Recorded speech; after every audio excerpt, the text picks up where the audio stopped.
居然用個波嚟掟我隻狗仔係咪啊？嗰隻惡狗叫做狗仔啊！仲好講，你哋居然俾隻狗走出嚟四周圍嚇人，再講掟埋你添啊！冇錯啦，你隻惡狗啊，想咬個 BB 仔唔啊！關你事啊！總之我帶隻狗仔去散步，你哋班人冇權干涉我嘅。你仲惡人先告狀。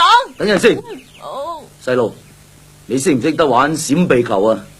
好多球我都識玩噶。呢一種咧叫做棒球嘅，呢種叫籃球，係人都識嘅咧。呢個係送貨嘅球哥嚟嘅。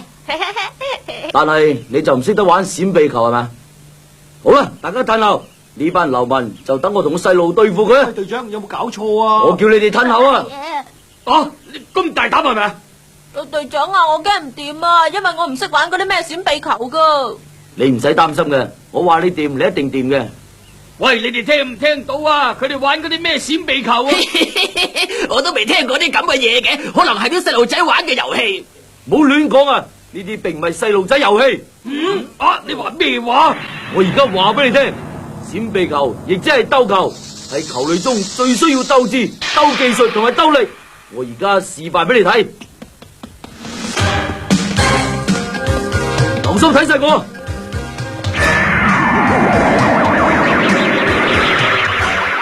閃避球係需要運用全身體力嚟到掟球嘅。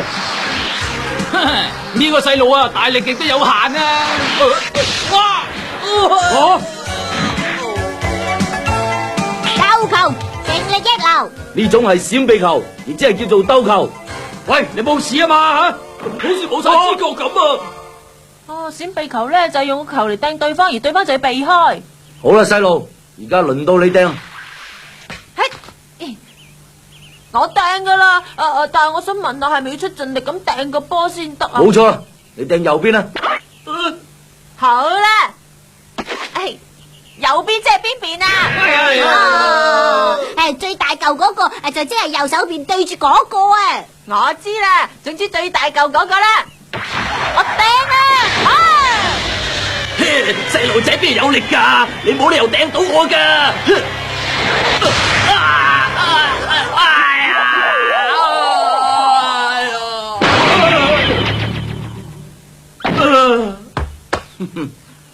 果然好球啊！又幾叻喎，掟到個大舊佬。哇，佢都幾大力噶喎！好嘢，大明好犀利啊！哎呀！細路，你真係聰明，識得瞄準對方嘅腳嚟攻擊，攻擊對方弱點係鬥球第一個基本要訣。哼，呢兩個真係冇鬼用嘅。好啦，而家等我嚟。好啦。